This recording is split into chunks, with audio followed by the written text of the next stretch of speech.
Камера көрсек қысылып қала беретін нәрсені жеңетін шығармыз Уақытымен барады.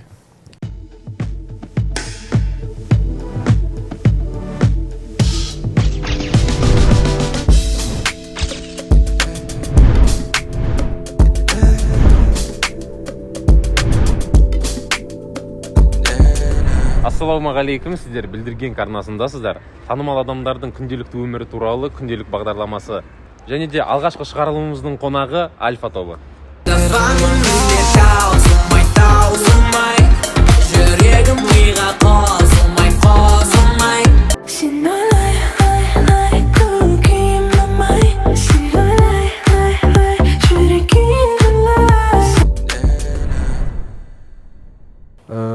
Сен Альфа тобының продюсері болып келесің қазіргі уақытта. Былайынша айтқан кезде, как тебе занесло? Альфаны анау стажер кезінен бастап таныспыз ғой. Мені ментор ретінде шақырды проект X жобасына. Сол жаққа бардым, сол жерде таныстым, одан кейін барып Жузға Ерболат ағаға 1000 алғыс ол кісіге. Ол кісі шақырып, осы сен рэперсің ғой, жаныңда рэперлер көп қой, барлығын жиналып, бір туса жасасаңдар, келіп мен сендерге студия беріп қояйын деп сол жерде жүргем. Сол кезде сол Альфа тобының балаларымен танысып, олар көп нәрсе сұрайды, мен көп нәрсе айтам, сөйтіп бара-бара өмірлікте ментор болып кеттім деп айтуға болады. Сөйтіп әйтеуір уақыт өте келе Гаухар Таспен балдар бір кездері маған келіп айтты, ұсыныс жасады. Мәке кеттік бірге деді, сосын кеттік дедім, болды. Қалайсың? Нормально ма бәрі? Шүкір е бәрі. Кайф, ұнайды өзіме. Күшті. Қалай группада қиын емес па? Жоқ, наоборот, группада болғанандай жеңілдетеді артисттің кәдімгі денесін, өмірін. Себебі всегда бір поддержка бар айналаңда. Ішіңде бір андай ойларың болса, артық ойлар болса, сразу айтып тастай алатын адамдар бар да, келіп, солармен ақылдасып, сөйтіп андай бөлісіп отыратын адамдар бар. Сол жақсы. Енді сен в основном рэп оқисың, вокалистермен тіл табысу, оларға идея жеткізу қалай қиын емес па? Қазіргі момент Затычкалар болып қалмай ма? Нет, қазіргі моментта жоқ, потому что именно қазіргі моменттағы андай доверие дейтін зат кәдімгі жоғары да, и бір-бірімізге кәдімгі доверие етеміз ол жағынан. Мысалы, вокалистердің егер сұрайсың, ол негізі былай дұрыс па деген сияқты әңгімен. И егер ол саған кәдімгі дұрыс весомый аргумент айтса, конечно, келісесің онымен. И солай ортақ жалпы компромисстарға келіп. Рабочий процесте кіммен жұмыс істеген более ыңғайлы, кіммен жұмыс істеген ұнайды? Рабочий процесста жалғыз жұмыс істеген ұнайды. Жалпы группаның ішінде моментами, мен түсініп тұрамын өзім қай моментта кіммен сөйлесуім керек екенше, ішіңдегі андай состояниеңе байланысты кім сені жақсырақ түсінетінін уже түсініп тұрамыз бір-бірімізбен. И бесеуміздің арамызда реально сондай, то что мысалы сені просто саған совет емес, сен тыңдау керек адам болса, сен барасында айға айтасың там. Саған бір какой-то бір совет керек болса, сен дарқ айта аласың да оны. Когда саған андай кәдімгідей поддержка, либо сен шабыттандыру керек зат болса, либо саған біреу сену керек болса, сен абуға айта аласың да.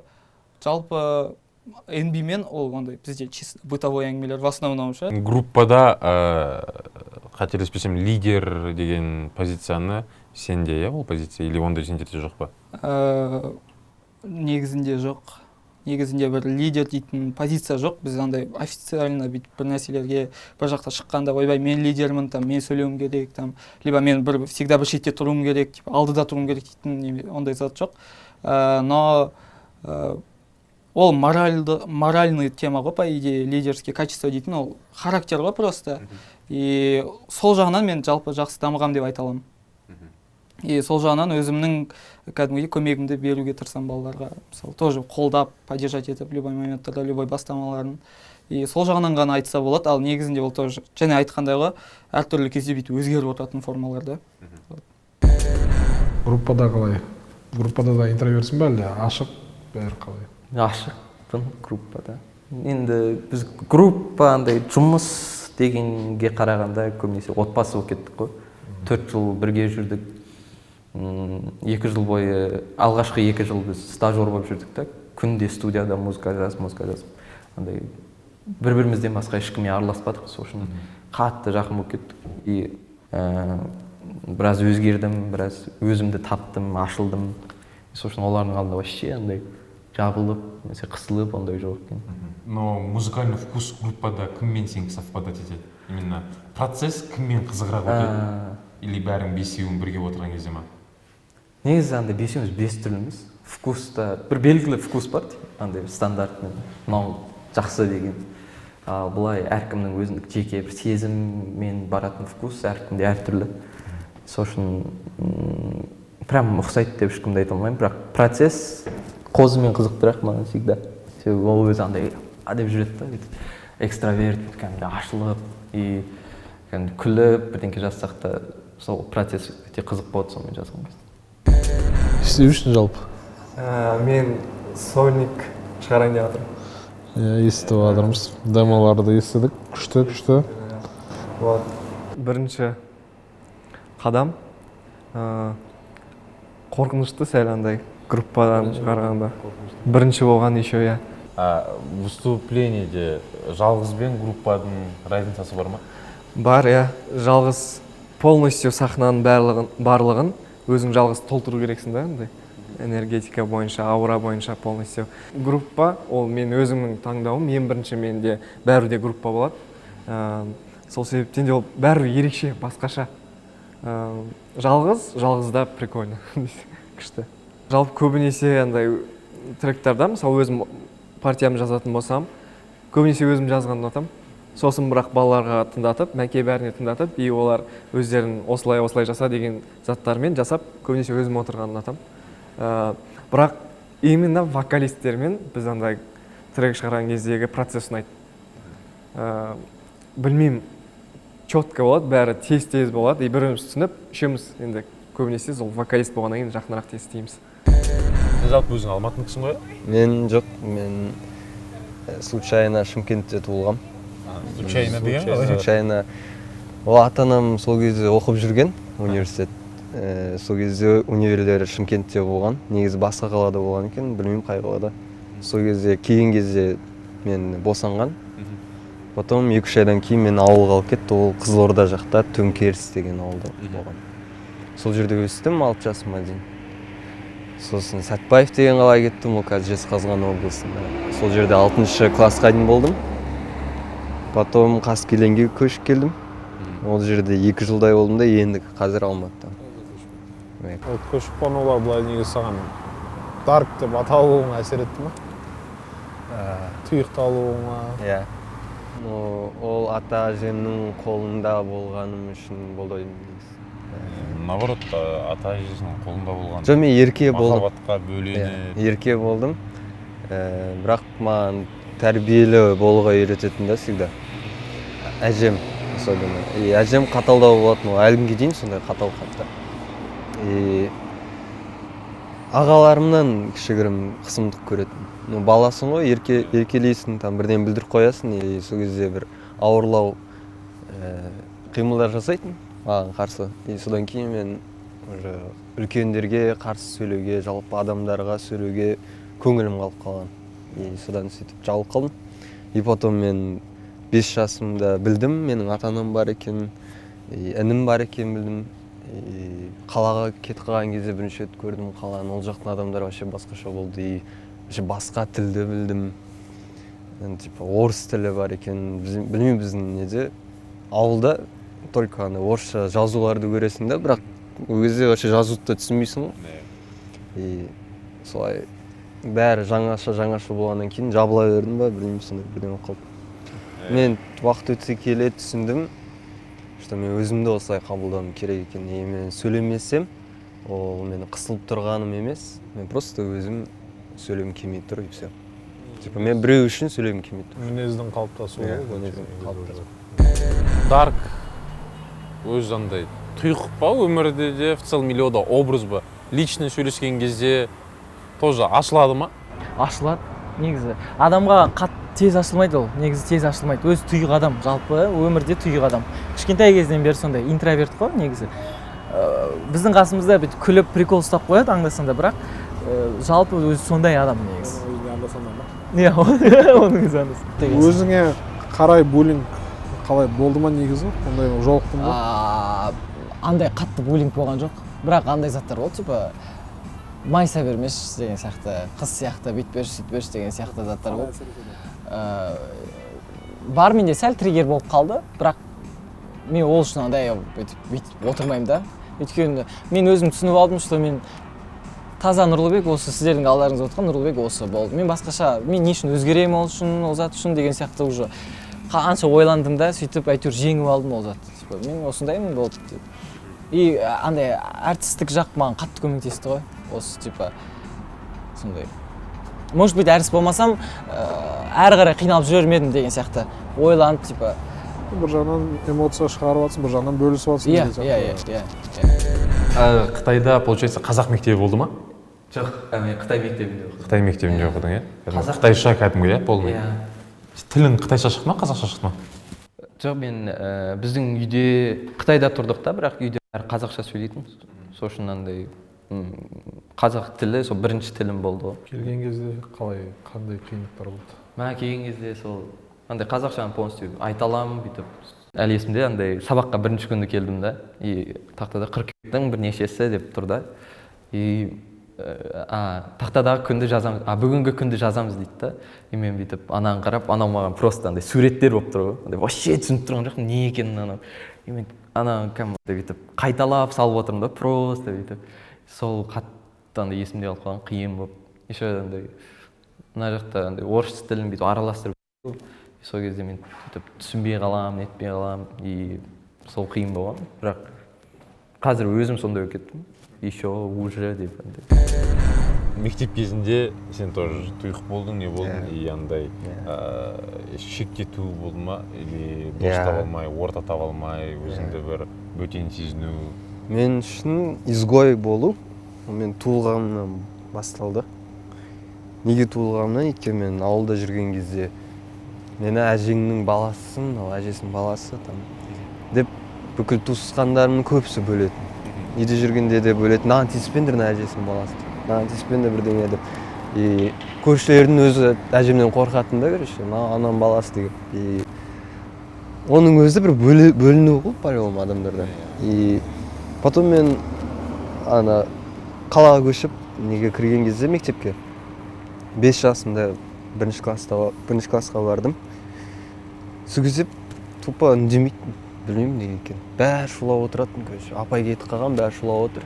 А мен әлі есімде, тупо бүйтіп отыратын да, болды отыра бердім. И қайтқан кезде мен бірге бір қызға айтатын, кішкене толықтауға келген. Ол маған сөйлей беретін да, бірақ мен үндемей бүйтіп. Кете беретін, үйге кіріп, өзінен жүре беретін, короче. Бірақ достарым пайда бола бастады, примерно 4-5 класста, бірақ ол да сол мен сияқты. Кішігірім изгой болатын, либо сабақ жақсы оқитын. 2-ші класста келдім. Сон 7-ші класста ғана мен бірінші досым пайда болды. 5 жыл типа андай ешкіммен араласа алмай жүрдім. Өзімен өзім жабылып. Сен өзіңмен өзің жабылып жүрдің ба, или сені бөліп тастады ма? Бөліп тастады да, өзім де жабылдым. Негізі андай өзім сол кезде сразу ашылып, сөйлеген кезде бәрі басқаша болатын бет деймін да. Себебі любой адамға ашылып сөйлесең, ол да ашылып мен сөйлесем. Олардың тиіскеніне мен де жабыла бердім. Содан кейін бірақ мен театрға қатысып жүрдім. Сол театрда актерский шеберліктен ашылып бастадым да. Андай өз зона комфортамнан шығып. Ол кезде нешедесің ол кезде примерно? Сол 13 жас кезім ғой. Творчествоға қызыға бастаған кездер. Сол кездері, иә. Творчествоға дейін неге қызықтың? Басқа бір армандарың болды ма, или қандай не? Дым болған жоқ, андай ештеңеге қызықпадым. Мен үйде отырып аниме көре беретінмін. Жалғыз қызығушылығым аниме болған шығар. И кітаптар. Бала кезден? Иә, бала кезден кітаптар көп оқитын. Андай мен детектив қатты жақсы көретін. Шерлок Холмс аниме. Топ аниме? Атака титанов. Сон железобетон деген бір аниме бар, өте күшті. Содан кейін Дораэмон деген бір балалық шақ анимем бар. Андай кішкентай балаларға арналған, бірақ мен сонымен өстім. Концертте айтып қалдың, то что сен жүрегің кішкентай кезде 6 секундқа тоқтап қалған. Иә. Ол сол жайлы толығырақ Ол менде 6 жасымда ауылда жүрген кезде мен ауылда тұратынмын апамен атада. И сол кезде мама папа келіп тұратын арасында. Сол кезде мама папа келеді, мен құтырып, короче, ойнауға шығып кетемін балалармен. И ағашқа шығып үй саламыз деп ойлаймыз. Үлкендер салып жатыр екен да, өздері ойнап.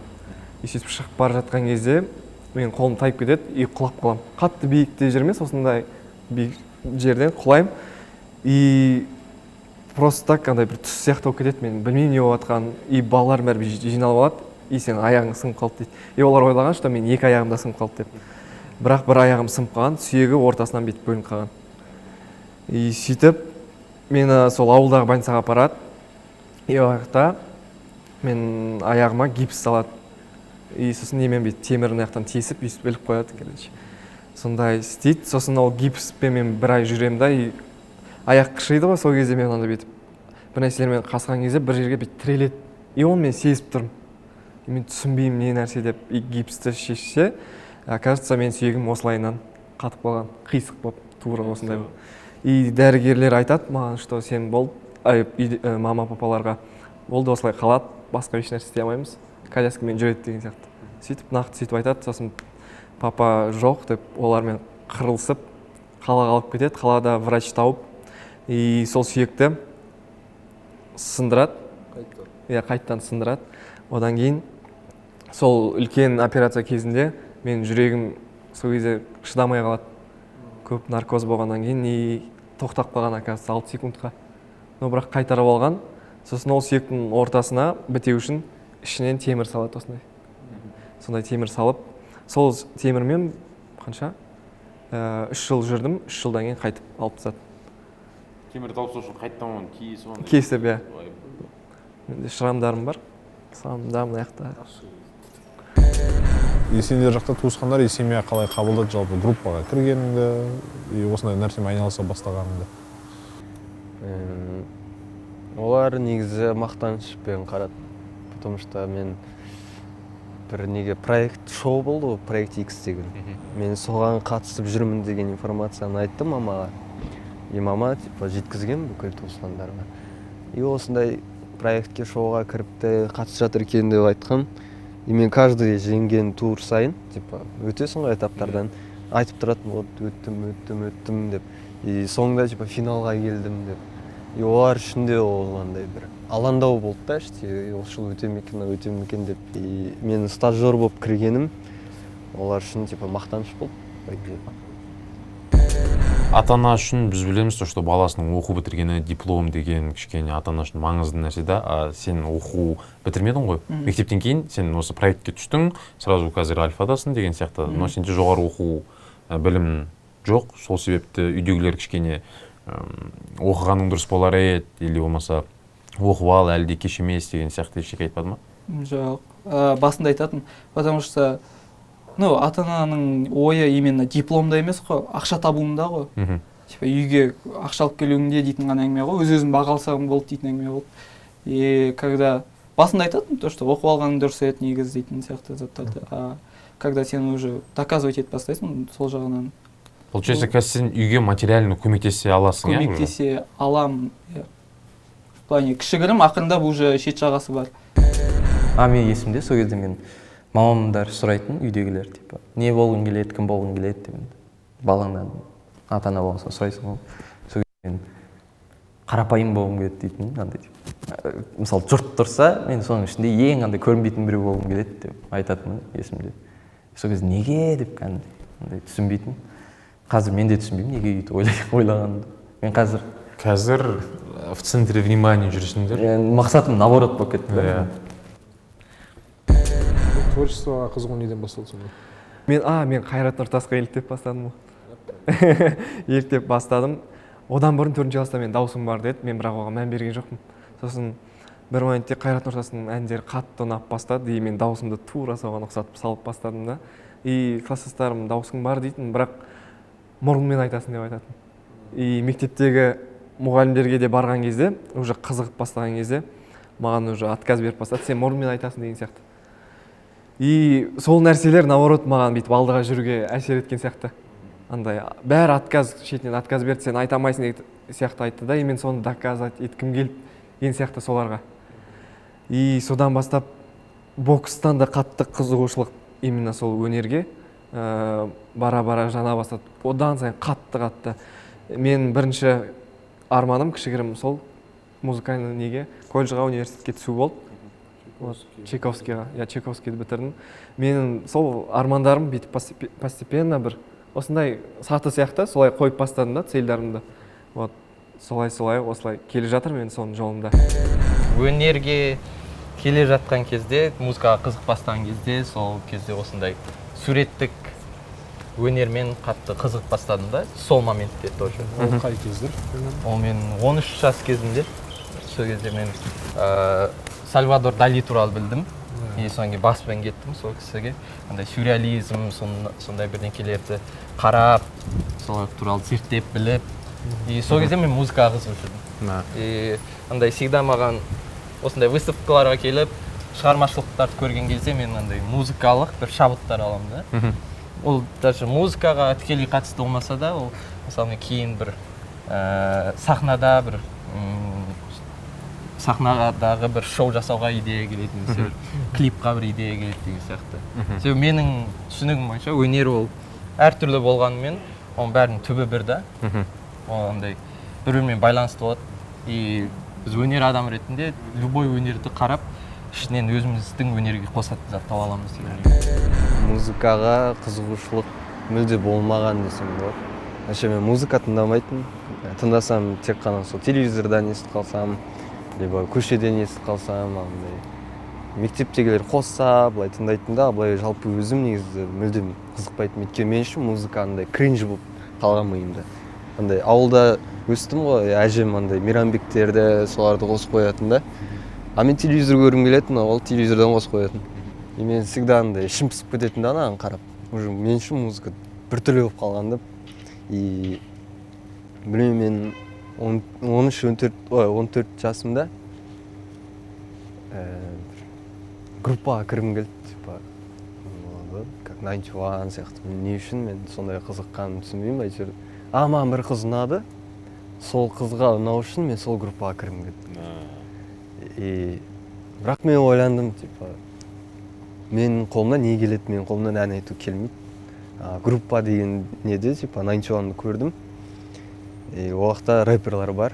Мен, может, рэп оқи алатын шығармын дедім. И текст жазып көруге тырыстым. Короче, андай ВК-дан бит іздеп, соған текст жазып көріп, потом бірінші текст жазып аласың, потом бар флоу жазып көріп, сөйтіп сондай қызықтар болған. И телефонға андай FL студияны жазып алғам, сол кезде өзім. И үлкен колонка болған үйімде. Я типа AUX сияқты мен телефонға салам. И дауысын жай қойып қоям. И FL-дан запись жасап, соны бүйтіп жақындатып микрофон қойып сөйтіп запись жасап көретін өзім үйде. Өзімнің немнің не тұрады ғой, вебкам камера. Сол вебкамға несіне микрофонына жазып көріп, короче, Audition дейтін бет, сондай бір не бар еді программа. Сондай бір нәрсеге, короче, жазып көріп, андай просто бар ғой, биттарды. Еще ол кездерде мен тайп-бит дейтінді де білмедім, флоу дейтінді де білмедім. Просто, айту, не табам бір нәрсе табам. Еще ол кезде андай лоу-файлар прям хит еді ғой, 2017-те прям самый бір пигінде болды ғой, 2017-18-де.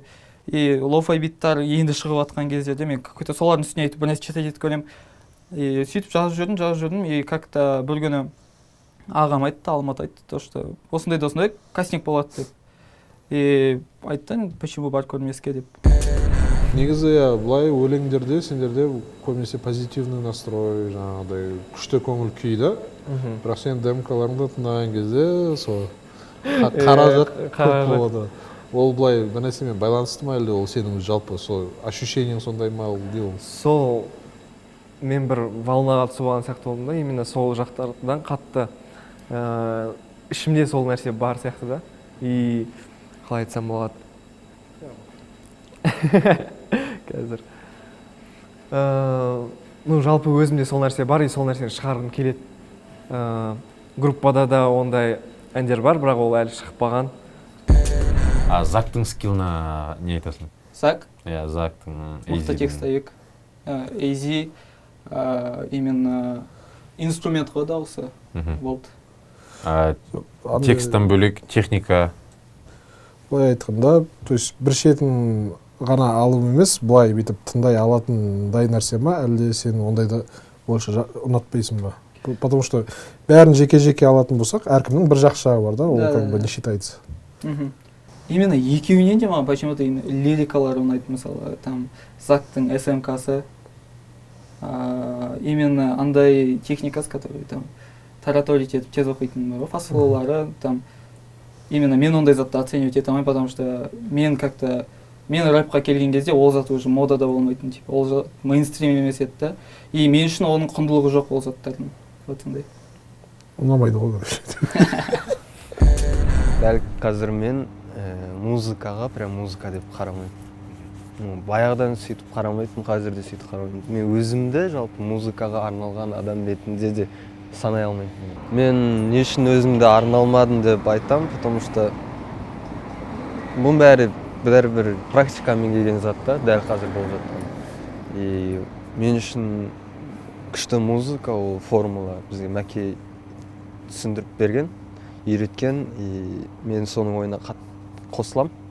Типа ол жай ғана формула, сен дұрыс еңбектенсең, энергияңды дұрыс жаққа салсаң, сен қалаған андай жетістігіңе жете аласың, короче. Тректің хит болуы, жаңа айтып отырсың ғой, там ол процесте белгілі болады ма? Мысалы сендер трек жазып жатсыңдар, и в процессе типа мынау трек хит болады, немесе мынау, то есть бір белгі болады ма? Жазып жатқан кезде сендер сезесіңдер ма, білесіңдер ма, или болмаса тректің хит болып болмауына не себеп главный? Шығарып жатқан кезде мынау хит болады ау деген тректер кейбір кезде хит болмай қалады ғой, жалпы. Бірақ негізінде ішкі түйсік негізі алдамайды, в основном хит болады ау деп шығарасың да, бірақ артынан өзің сол трекке жұмыс жасамасаң, ол хит болмайды. Бәрі өзіңе байланысты екен. Мен сол зат мен түйін болды да.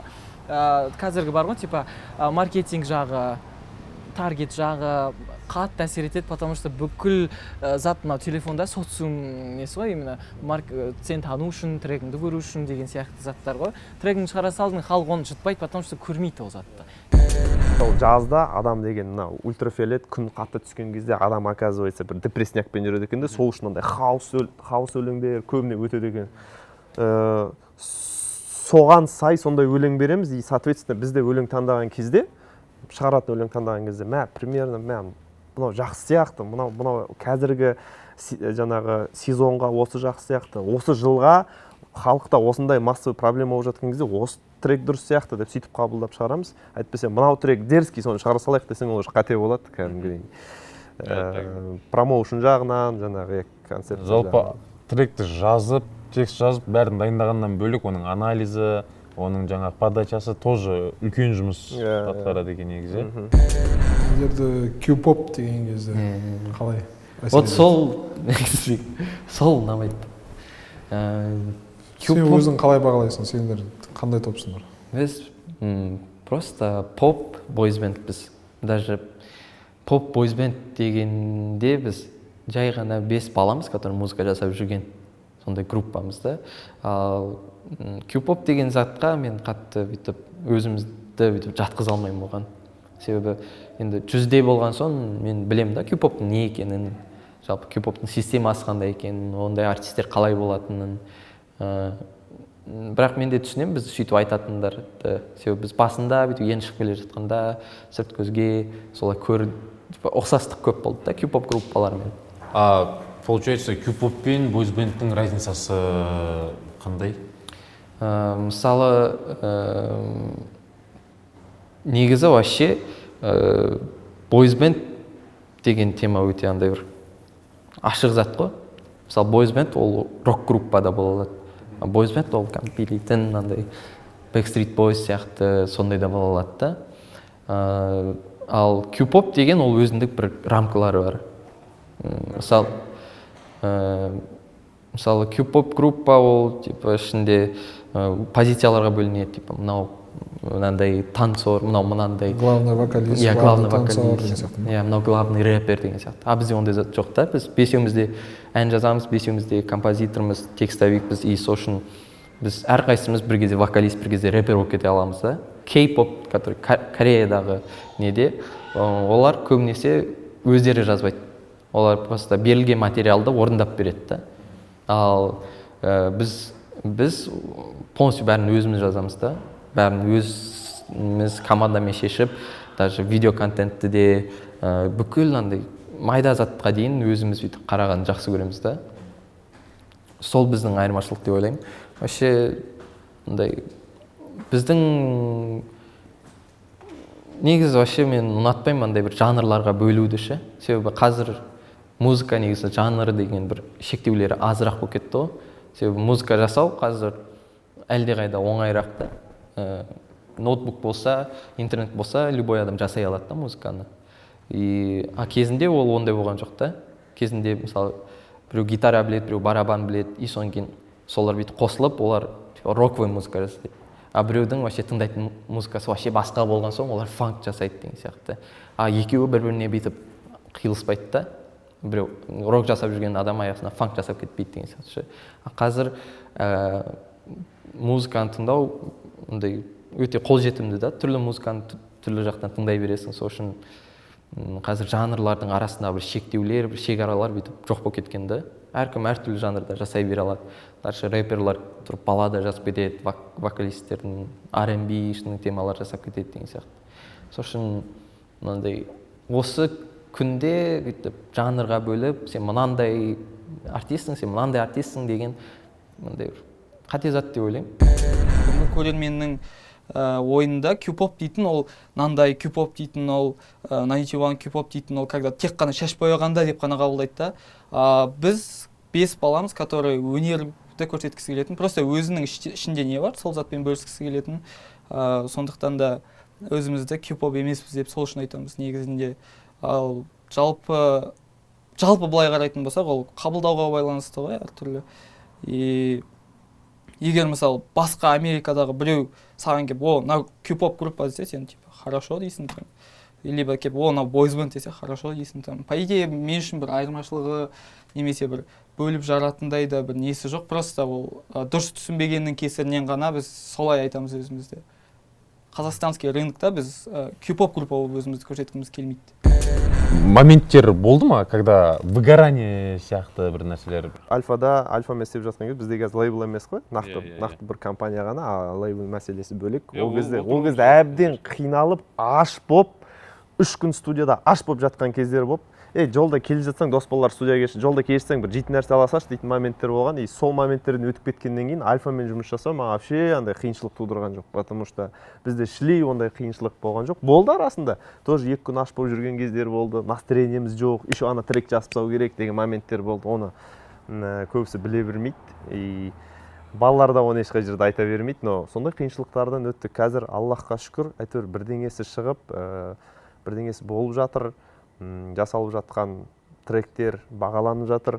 Мен соңына дейін сендім. Даже өзіміздің ағайындардың арасында да сөздің ашығы сенбегендер көп болды ғой. Аллаға шүкір, қазір енді нормально келе жатыр әйтеуір. Көбісі көреді тек қана жылтырлаған бет, клип, премия алып жатсыңдар, не ол құтты болсын. Сонда моментте, ал жаңағыда моменттер негізі мен өзім андай адамдарды таныған, мен кейде өзімнен де өтеді. Бір негативный пікір білінсе, уже настроение түсіп қалады, қайттым мен дейсің ғой былайша келгенде. Сондай моменттерде сынбай, тоқтамай, ары қарай жоқ, мен до конца істеймін дейтін не ол? Мен негізі всегда балаларға айтам, бір трек, бір клип, бірдеңе шығарған кезде балалар кішкене жас болғаннан кейін, сәл қатты творческий болғаннан кейін эмоционально келеді ғой. И бір негативный комментарий жазып қалса, кішкене бүйтіп мынандай жазыпты деп сөйтіп жүреді. Мен айтам, наоборот, ол саған минусыңды айтып отыр ғой. И сол минусты сен плюсқа айландырып ал. Мысалы, сен жолда кетіп баратсың да, біреу саған айтады, сымыңның ана жеріне боқ жағылып қапты десе, ренжіп қалмайсың ғой оған. Барасың да шешіп жуып аласың, алаңа рахмет дейсің ғой. Сол сияқты қабылдап, өзім сөйтіп қабылдап келе жатырмын, балаларға да сөйтіп айтам. Соның арқасында жеңіл ол нәрсенің барлығы. Негативный біреу бірдеңе айтатын болса, мен тыңдаймын, қабылдаймын. Кейбірде болады, болмайтын критика айтады ғой. Просто білгішсініп айтады ғой. Онда байқайсың, но деп спорт етпейсің, бірақ дейсің, тыңдайсың. ең бастысы маған дін көмектеседі ол нәрсенің барлығына. Сенім, Аллахқа деген сенім, Аллахтың деген мейірімін сезіну, жалпы көп нәрсе. Мәке не только продюсер, саунд продюсер да ғой негізінде. Әнімізге толықтай қарайды өзі, қадағалайды жалпы, чтобы ол качественно шығу үшін. Ол кісіде опыт болған соң, біз сол кісіге қаттырақ сенеміз да, сол затпен кетеміз алға. Сондай. Когда мен сол стажер болып келген кезде, қасымызда ол кезде біздің продюсеріміз Мәке болды. Сол кезде Мәке маған айтты, проблемаң бар деді сенің, сезім жоқ сен деді. Да, күшті бәрі, бірақ сезім жоқ. Мен өзім байқаймын, ағаш сияқты айта беремін, просто тіке, типа андай мелизматикалармен бәрі күшті, бірақ главный заты жоқ та оның, типа сондай да. Нәскисіз туфли киген сияқты ғой, типа сондай болып жатыр да. Короче, содан кейін Мәке үйретті әйтеуір. Сезім былай болады, ол былай болады деп тректерді нетіп, сол кісінің арқасында үйреніп алдым. Қазір шүкір, сөйтіп үйрендім. Бізде мен в основном музыка процесіне келген кезде всегда коннект ұстап отыратын бізде MB. MB-мен мен коннект жестко ұстаймын, потому что MB тез түсініп алады, тез шарт етіп алады, и өзі нота жағынан, гармония жағынан жаңағы білімі бар ғой. И сол жағынан бізде в основном музыка жағынан көп нәрсені MB-ға айтамын. MB ана проектін ашып қойшы, MB мынаны жаңағы пакналканы шығарып қойшы, MB ана тазалаған кезде қарап жүрші деп, и всегда MB-мен отырамын. Музыкада қазір жалпы сен шабытты қайдан аласың? Или ол андай моментальный нәрсе ма сен үшін? По идее, шабыт жоқ деп ойлаймын мен. В плане, шабыт жоқ емес, шабытты шығаруға болады, андай кәдімгідей тренировать етуге болатын зат ол. Кәдімгі спорт сияқты, системасы бар да өзінің, и поэтому андай білен мен шабытым жоқ екен дейтін затқа мен именно сенбеймін.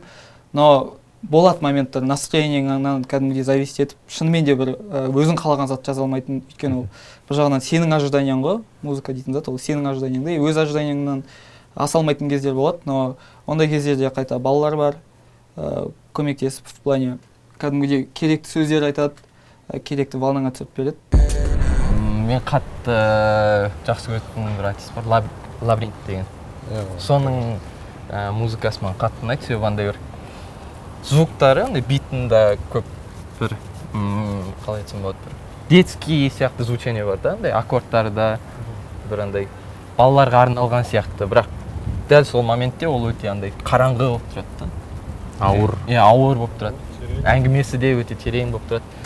Маған сондай андай бір абсурдты заттар ұнайды да. Сюрреализм. Сондай. Оның музыкасын бүйтіп суретке айналдырғанда сол сюрреализм болып шығатын сияқты да. И сол үшін маған қатты ұнайды. Эйфория көрдің ба? До конца көрмедім да. Ответственность мысалға енді айтып отырсыңдар ғой, жаңағы балаларға деп, ал халықтың алдындағы ответственностьті қалай сезесіңдер? Так, халықтың алдындағы ответственностьті өте қатты сезінеміз, потому что бізге ана жақта іште жатыр жайт. Записка жазып жіберген, жаңағы кімнің әрқайсының өзінің жеке фанаттары бар ғой, жаңағы әртістің біздегі. И ол жерде андай қылып жазады, сіз мені суицидтан құтқардыңыз, сіз менің ата-анаммен отношениямды дұрыстадыңыз деп жазады. Олардың жаңағы өмірлік ұстанымынан, кейбірде тректердің тексттерінен, тректің вайпынан, басқа жерде бір айтқан интервьюнан, содан шабыт алады екен тыңдармандар. И сол үшін мен өте қатты қараймын олардың қай жерде қандай сөз сөйлегені, потому что осындай өсіп келе жатқан жастарға өте қатты влияние беріп жатыр екенбіз. И сол үшін біз максимально дұрыс нәрсе болса екен, ата-аналармен қарым-қатынастар жақсы болса екен, өмір жаңағы НТ-дан тоқтап қалған жоқ.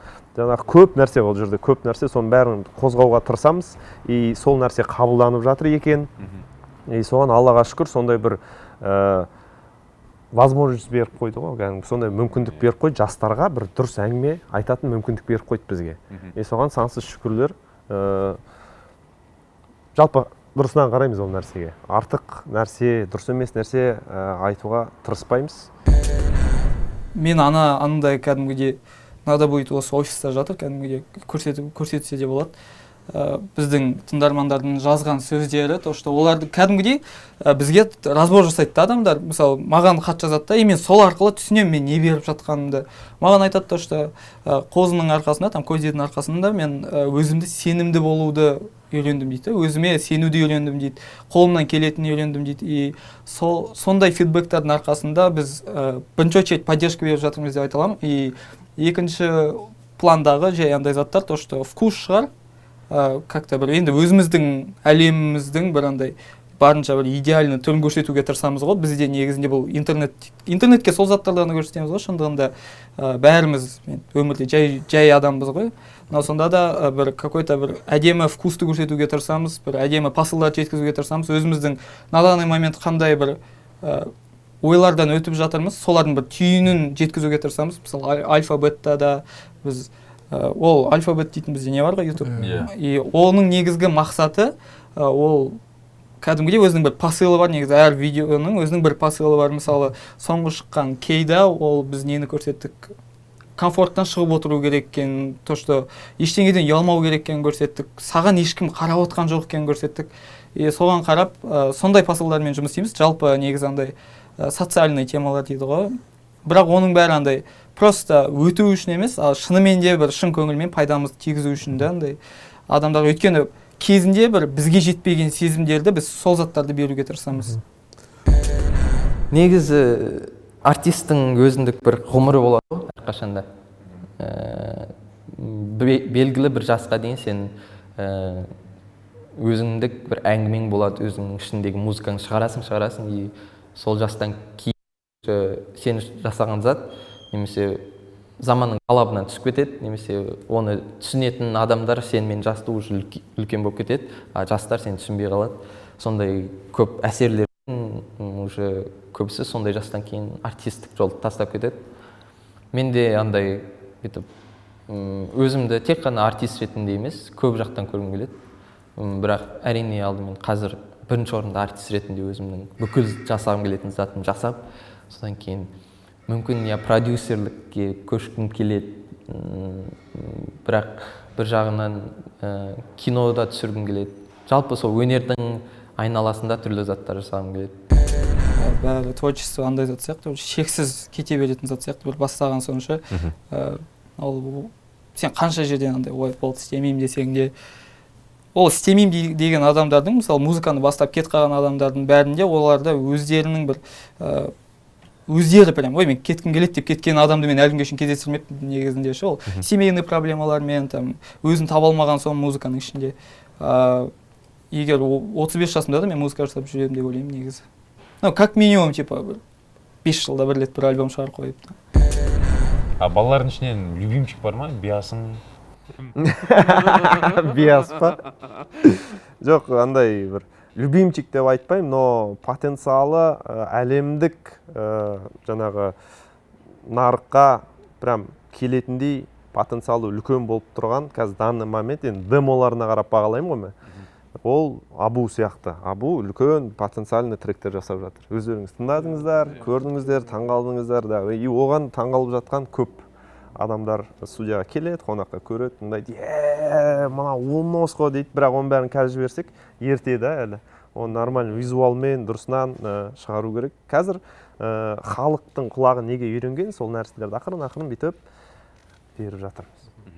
Ал ерте деп оның уақыт өтіп кетпей ма? Құлақ үйренген болғанда, может, бірінші боласыңдар, именно вот сол нәрсені алып келетін. Сол ойға келгем тоже. Сол үшін біз балаларды қазір жеке-жеке сольный проекттерін жіберіп бастап жатырмыз. Ең бірінші Абу басталған сол ғой. Абу бастады, Құдай қаласа Абудың сольный тректері шығады. Міне қазір Қозы шығады, барлығы шығады. Жеке-жеке сольный тректері шығады. Ол нәрсені жасаған себебім, өздерінің жасаған группада жасаса бөлек вайп та ол. Ал жеке жасаса вообще бөлек вайп. Өзің көрдің ғой? И сол вайпты жаңағы тыңдармандар тыңдап көрсе екен, ол демо болып қалып кетпесе екен деген ниетпен ғой. И соны жай-жаймен бүйтіп шығара бастаймыз. Былай бөлек шыға бастадың ғой. Иә, кавер шоуда. Негізі енді екі өлеңде негізі ұнады, әдемі.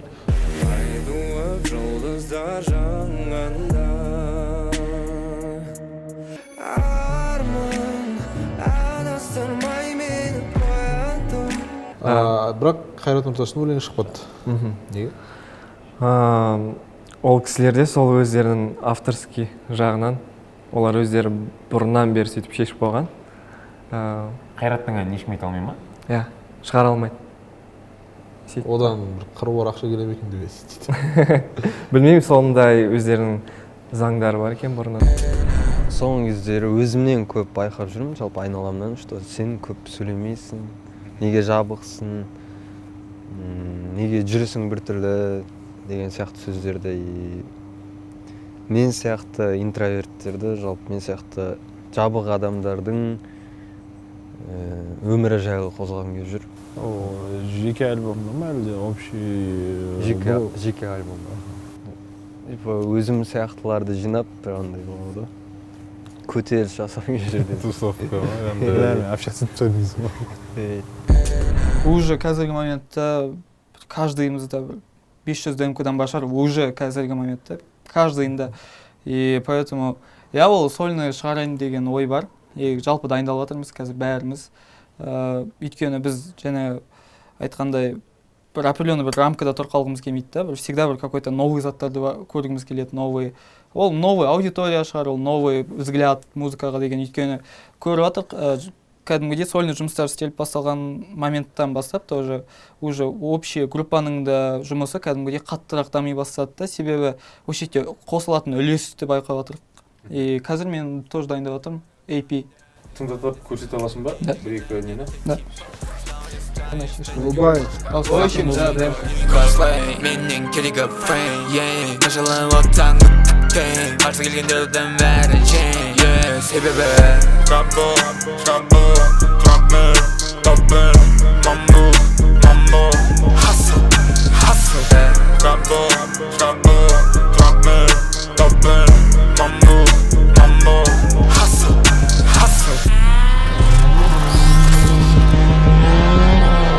Стиль болу үшін керек емес дизайнер, Сақынаның үстінде 99 лайнер, 10 жыл бір хит, бір хедлайнер, Тик-токтан отыр адмайнер, Фейм берем саған ата мені банер, Кезі жасай сөйлі шит бауырларым өнер. Ана Google'дан айналасында, дамуларым мүлде білінбей, Атайм оны жаңа Қазақстан деп, Я, сендер кантасында, Сендер жасап жүрсіңдер әлі деп. Сен мысалы 2012-13-терде есімде Аринфенги медиа болды. Басқа басталып келатты, мақсат қойылды, мына жақта цель. И сол кезде аяққа жетсем ғой, ана жақ мынандай сияқты, и қазір сен продюсерсің. Қазір жұлдыздардың арасында жаңа мероприятияларға барасыңдар, жаңағыдай жеңіп жатсыңдар, жүлделер алып жатсыңдар, жақсы жерлерге шығып жатсыңдар, фесттан фест қоймай жатсыңдар, төңкеріп жатсыңдар бәрін. И ожидание и реальность деген сияқты шоу-бизнестан мына өмірде сондай именно творческий өмірден болды ма сондай бір нәрсе? Ожидание реальность па? Иә. Негізі былай деп ойлап едім, оказывается былай екен деген. Иә. Негізі көбісі білмейді, но ән жазып сататын. Кім еді? Бір 2-3 адамнан тұратын бір топ, короче. Ол кез Қазақстанға жаңағы эстрадный әншілер ғой, тойда айтады. Зорға бір тез бірдеңе жазам, олар келіп сатып алады, біреу $100 сатып алады, біреу 30 мың, біреу 50 мыңға сатып алады, сөйтіп сатып жүрген моментте маған бір атан келді, айтты, давай сен де жазып көрші тойский. И сосын мен тойский жазып көрдім. Сол кездерде мен тойды бастадым. И содан кейін бар бір тойға шақырады мен. Ең алғашқы той сол есімде. Барам тойский өлең айтуға, кәдімгі. Костюм шалбар киіп алғансың. Содан кірейін десем, бір атын айтпай қойын, бәрі білетін танымал бір жұлдыз, аға үлкен кісі кәдімгі, эстрадный әнші. Содан кейін жаңағы и тамада, короче, келдің ба, давай кел, сен өлең айт, давай, сен күтіп жатырмыз ғой деді, біз жіберейін де соған келді, дейді маған. Сен бірдеңе дейді, жүрш бұлай қарай дейді, бараттап. Кәдім жеті атамнан моқтады ғой, ана үлкен кісі болғанда үндемедім мен. Жеті атам моқтап, сен мен алдында өтіп кететін кімсің? Ора-да-да-да дейді. Сосын мен айтамын, тамада өзі шақырып тұр ғой. Айтпаса өте беріңіз, әңгіме жоқ одан. Мен ешқандай таласып жатқан жоқпын. Сол кезде мен ойладым, эстрада ана жаңағы телевизорда бәрі күшті бүйтіп сөйлейді ғой кәдімгі деп күл қойып. Өмірге келген кезде ана жерден прям маскасы шешіліп қалды маған. И сосын мен вообще эстрадный әнші, тойский әнші деген темаға вообще алыстап кеттім. Құсқым келеді, грубо говоря. Алдында Абу квартираға көшкен кезде жігіттер намаз оқиық дейді. Жоқ, оны қозы бастады. Біз студияға бараттық қой, короче. Мен Абука қоз үшеуміз студияға бараттық. И как раз осы жақын жерден біз квартираға көштік. Бешеуміз сол кезде қоз айтады да, осы квартираға көштік қой, осы квартирада бәріміз намаз бастап кетсек дейді ғой сол кезде. Пока ниет ожидание да тұр. Ниеттің өзі де сол үлкен рөл ойнайды ғой. Біз ниет уже қаншасыншы жыл кетіп бара жатыр әзір. Енді Құдай бұйыртса бәрімізде ниет бар. Сол квартираға көшкеннен құтты болсын. Ол жақта сендер қалай распределять етесіңдер ма? Мен мынаумен айналысамын, сен мынаны істейсің, или әркім өзінің Тазалыққа жауап беретін адам, тамаққа жауап беретін тазалық секторы, староста дегендер жоқ па? Пока что енді көшкеннен кейін андай қатты бөлінбедік, қазір әлі үйрене алмай жүрген квартираға. Әлі басымыз қосыламай. Иә, келеміз, ұйықтаймыз, кетеміз, больше. Еще квартира слишком андай не да? Кең. Кең и уютный да, біз андай. Адасып кетесіз. Оның алдында бүйтіп кішкентай комнаталар тұрып жатты ғой, бәріміз бір комнатада деген. студияның будкаға сияқты емес пе екен? Қазір мен соған. Ішің пысып кетеді, андай бір жалғыз өзің жатып қаласың ғой комнатада. Еще үйде 2 адам 3 адам болса болды андай. Бір-бірінде андай болады, вообще іздемейсің, жатады, бәрі каждый өз-өзінің жұмыстарымен. Маған мысалы внимание жетпей жүрді. Андай жалпы тазалық деген зат та, типа кімнің қолы болса, кім қалайды, істегісі келіп істей береді. Сондай жоқ. Қаламаса тастап кететіндер жаман. Андай ұрсып қоятындар болады, типа, ей, жинап жүрсіңдерші деп. Ұялып кетіп жетіп болмаса, а былай типа кімде желание болады, типа жинай бересің ғой. Жоқ, қазір андай бір ұрысудың несіне өтіп кеткен сияқтымыз. Иә, уақытынан. Уже үйреніп кеттік та, уже түсінеміз қай кезде жинау керек, қай кезде шаршау керек. Қай кезден соң ұрысып бастайтынымызды түсінеміз. Жеткізбей жинап. Дайын күшті сендер сеніп тұрған проектті мәке өткізбей қойған кездер болды ма? Менде болған, мен бір соло как демо ретінде шығарып көргім келген бір тректі, бірақ мен түсіндім сосын не үшін ол қарсылық білдірген, өйткені ол қатты коммерческий болады, жеңіл проект болды. Сондай кезде отказ берген. Андай демо тыңдатқан кезде сол мәке кейде сол өз ойын айтады, и содан кейін кейбір кезде басында түсінбейсің неге екенін, содан кейін түсінесің, дұрыс екен ғой деп. Ол кісі енді қаншама опыты болған соң бізден алысырақ көреді. Бізден анығырақ көріп тұрады. Андай кейбір тректерде просто тыңдатасың ғой, тыңдайды да сосын жақсы дейді да. Өртсін қойып түсінесің да. Иә, ол трек қалады ол өзі біраз уақыттан кейін уже. Еще ДМК-да екінші рет тыңдату деген вообще ғой. Бір тыңдап болған соң екінші рет қазір дұрыстап тыңдайшы мен деп ондай. Уже не то екенін түсініп тұрсың да, уже ана іште бір нәрсесі не то екен. Мен андай сені түсініп тыңдауға тырысып жатады. Сол кезде уже бопты дейсің алып тыңдайсың. В основном андай моменттер болады кейбір кезде, типа мына өлеңнің вайбын түсінбедім дейді. Иә. Вот в основном сондай әңгіме болады, типа вайбын түсінбедім дейді. Андай категорический, типа мынаны шығармайсың дейді. Ондай моменттер жоқ. Бізде просто әкемен бізде отношения кәдімгідей андай продюсер, артист емес та, бізде мысалға алатын болсаң Eminem мен Доктор Дре сияқты да, андай бауырмашылық, біз арамызда тек қана андай жұмыс қана емес та. Сол үшін біз бәрін бүйтіп бір-бірімен ақылдаса тұра жасаймыз. Сендердің дебют алғандарыңа 2 жыл болды. Қазір уже определенный опыт бар. Творчествоны енді бастап жатқан өздеріңе қандай ақыл айтатын едіңдер? Қандай көп ақыл айтатын. Жан-жақты болу керек. Ол артист деген барлығын бөлу керек, түсіну керек. Любой даже фотосессияның өзінде анау барлық заттар мелочтың өзін біліп тұру керек та. Вот, оны біз уақыт өте келе бірақ андай ақырындап түсініп бастадық та, әлі мен де өзім жеке түсінетін заттарым әлі көп. Прям кейбір заттарды мен мысалы әлі күнге дейін түсінбеймін, балалар біледі да ол заттарды. Вот, сол үшін жан-жақты болу керек жағынан. Өлеңнен бұрын басқа жақтардан да. Мен өзіме қатты ауыр қабылдама деп айтатын едім.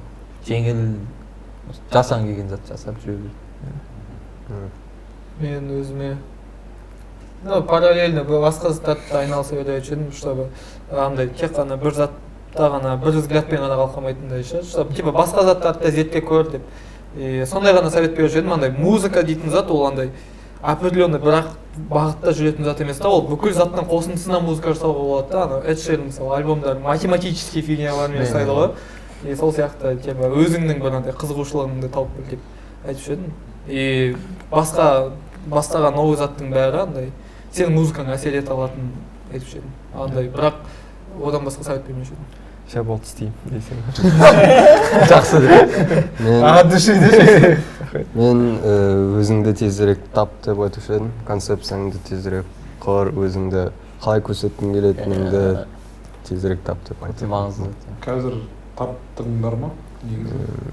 Артисттің жұмысы музыка деген жай ғана бір андай инструмент үлкен. Иә, инструмент қой. Негізі біздің жұмысымыз жай ғана ішкі сезімдерді, көзге көрінбейтін сезімдерді сол музыка арқылы шығаруы. Андай музыка жай біздің қайығымыз сияқты да, ал ол біздің сезімді ұстап тұр.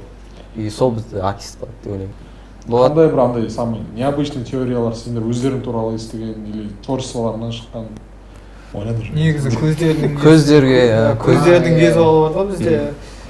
Ол андай біз лирик болып шығарғанмен оның өзінің андай мультяшный вселенная ол. И сол туралы біз андай әртүрлі вариациялар естідік та негізі. Сол концепция туралы. И вообще қуып кеткен адамдар ол. И сондай моменттарды не істеп, андай сол кездерде біз түсіндік, то, что кәдімгідей адам өз призмасымен қабылдай береді ғой, әртүрлі түрлі вариациялар естіп, бір жағынан өзімізге түртіп алатындар да моменттар болды, как андай қызықты линия ретінде. Ал кейбіреулер бізге андай өзімізге негізінде ондай емес еді ғой дейтін әңгімелер де болды. Мысалы мен соңында, короче, ненің видеоның соңынан да нені бүйтіп суыртсам да, басқа вселенныйда қалып қалғанмын ғой. И соны типа андай онша емес жағымен толковать ететіндер болады. Ол да түс сияқты ғой, короче. Онша емес толковать етеді де, сен ана деп қарасың. Сосын тизер. Бірақ көбісі андай қалды, потому что біздің ойымызбен бірдей болды в основном негізі. Или даже күшті. Жалпы проект әдемі. Қазір шыққан материал дүниелерді шыққанға дейін де, шыққаннан кейін де көріп отырамыз. Всегда қолдаймыз. Рахмет көп. Осы бағыттан талмай, қайтпай, әлде алар асуларың биік болсын. Біз всегда қолдаймыз. Амин. Айтқаныңыз келсін. Сіздердің істеріңіз оң, жемісті, берекелі болсын. Ешқашан тоқтамаңыздар.